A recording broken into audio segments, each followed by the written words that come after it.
Shalom, j'espère que tout le monde se porte bien. Yves Bissouma, joueur malien d'origine ivoirienne.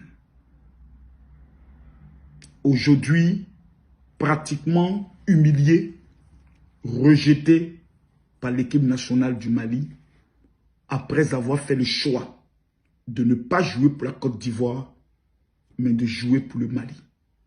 L'un des meilleurs milieux de terrain actuellement au monde, au niveau du championnat anglais, dans son club Tottenham. Je vais vous expliquer comment tout est parti, parce que beaucoup de personnes n'arrivent pas à comprendre pourquoi ce joueur a décidé de se désabonner et de supprimer tout ce qui est en rapport avec l'équipe nationale du Mali. Et je vais demander à tous les Maliens, tous les Ivoiriens de se mettre dans la peau de ce jeune qui n'a pas encore 30 ans. Vous décidez de prendre la haine de votre pays, parce que lorsqu'il décide de jouer pour le Mali, beaucoup de membres de sa famille ont décidé de ne pas l'accepter. De ne pas l'accepter parce qu'ils se disent le Mali n'a pas assez de chances de remporter une Coupe d'Afrique. C'est un fait. Parce qu'elle ne fait pas partie des meilleures équipes, je pouvais le dire, de l'Afrique en matière de football. Il y a l'Égypte, il y a le Nigeria, le Ghana, le Sénégal, le Cameroun, la Côte d'Ivoire, le Maroc, un temps soit peu. Et ensuite, il y a une deuxième catégorie d'équipes qui sont le Burkina, le Mali, voilà, qui ont des chances de remporter une Coupe d'Afrique, mais qui n'ont pas assez de chances comme ces autres équipes dont je viens de citer, parce qu'actuellement, elles sont au haut niveau de leur performance. Ce n'est pas une injure, c'est un fait. Voilà, c'est un fait. Ce jeune homme prend le soin de dire, je vais jouer pour le Mali. Il parle même le bambara. Il se donne corps et âme pour toutes les qualifications du Mali. Et le Mali rencontre la Côte d'Ivoire.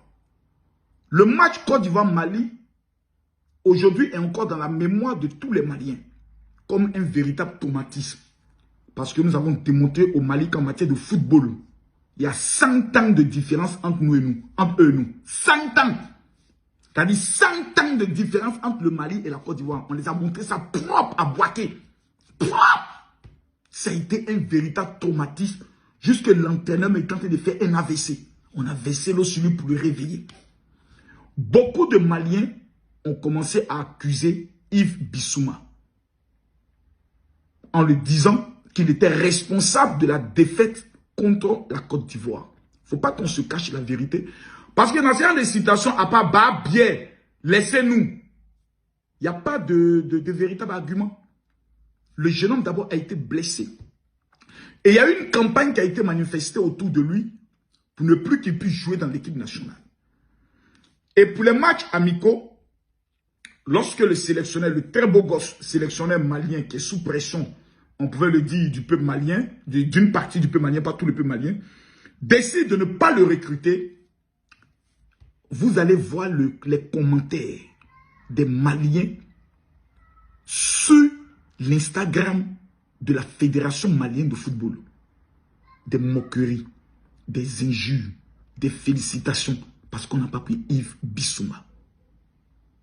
Comme si c'était une fierté même d'avoir enlevé ce joueur de l'équipe nationale parce qu'il aurait des origines ivoiriennes et parce qu'on l'accuse d'avoir été responsable de la défaite du Mali face à la Côte d'Ivoire.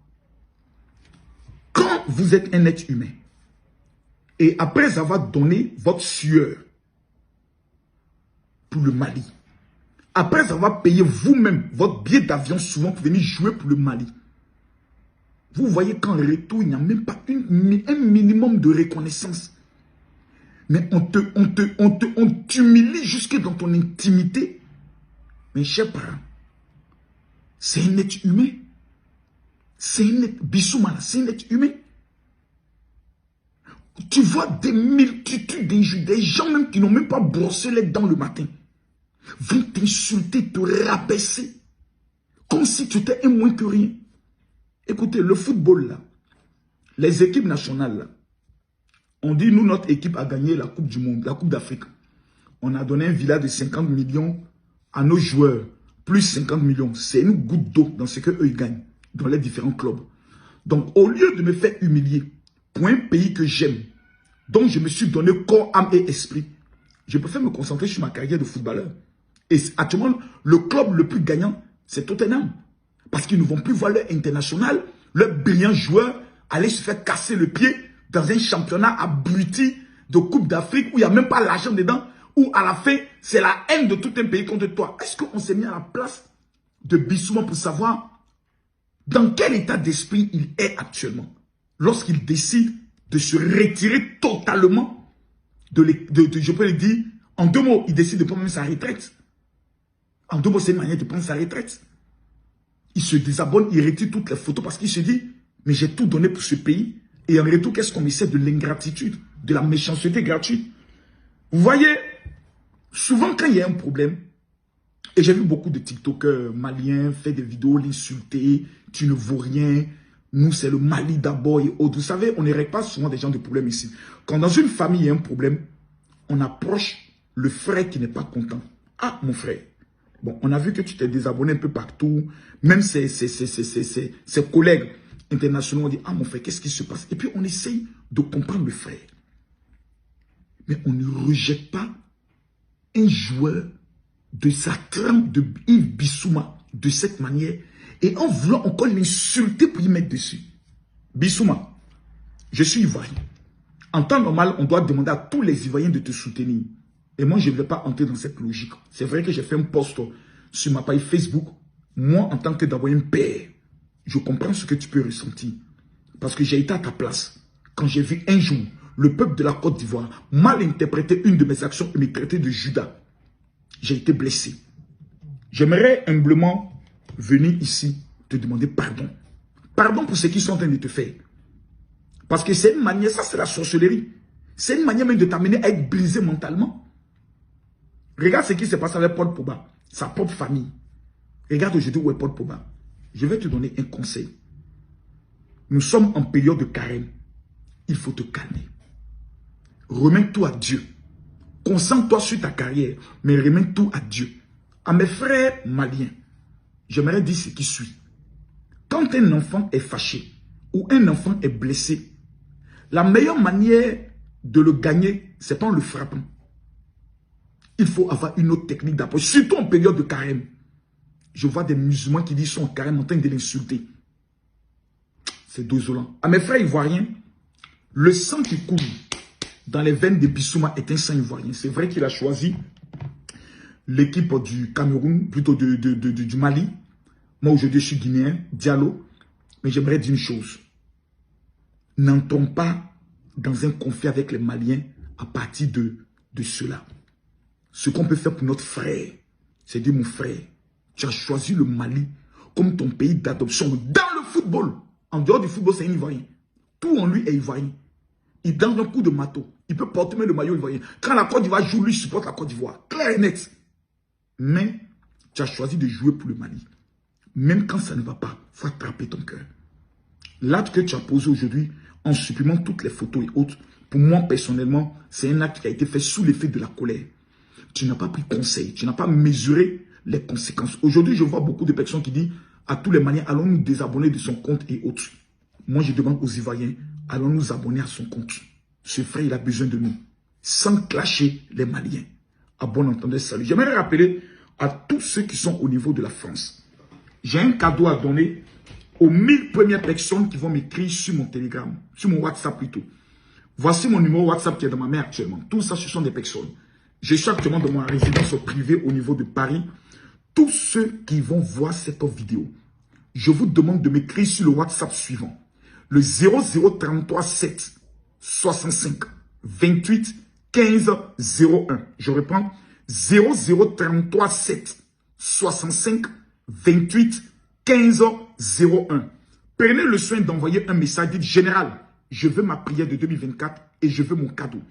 Je vais offrir le parfum de la myrrhe, qui est le parfum le plus redoutable en Israël pour le domaine du mariage, pour le domaine des finances et pour le déblocage des papiers. Ce samedi, à partir de 20 h, au 14 rue de la Pointe-Noisy-le-Sec, va se tenir la plus grande veillée de l'histoire de la France. Opération, je serai le champion de ma famille en 2024. Que vous soyez musulman, Maliens, Guinéens, Sénégalais, Béninois, Togolais, Centrafricains, Antillais, Ivoiriens, je peux le dire, Congolais. Le 23 mars, ce samedi, 2 Juifs viennent d'arriver d'Israël, je suis allé les prendre à l'aéroport. Nous devons tous nous retrouver à cette adresse. 14 rue de la Pointe-Noisy-le-Sec, afin de recevoir gratuitement votre parfum de l'ami et dire à Dieu que cette année, ça passe ou ça casse. Que Dieu vous bénisse. Shalom. Bonsoir la famille, j'espère que vous allez bien. Alors je fais cette petite vidéo pour vous inviter tous à la grande veillée qu'organise mon papa, le général Camille Makosso. Alors cette veillée aura lieu ce 23 mars de 21 h à l'aube. Cette veillée a pour thème « Je serai le champion de ma famille en 2024 ». Ça veut dire beaucoup de choses. Si tu veux être le champion de ta famille en 2024, là, si tu veux posséder cette année 2024, là, tu veux réussir ton année 2024, viens à ce programme, venez massivement, on va louer le Seigneur, on va célébrer notre Dieu et tout. Peu importe ta religion, tu peux venir participer à cette veillée. L'entrée est totalement gratuite et il y aura une distribution, une remise gratuite de l'activateur de la percée financière à ce programme aussi. Venez, je serai présente avec toute ma famille. Mes abonnés de l'Europe, de la France, venez nombreux. C'est à 14 rue de la Pointe, Noisy-le-Sec. C'est le lieu qui est là. Donc, je vous attends. Bisous et puis à samedi.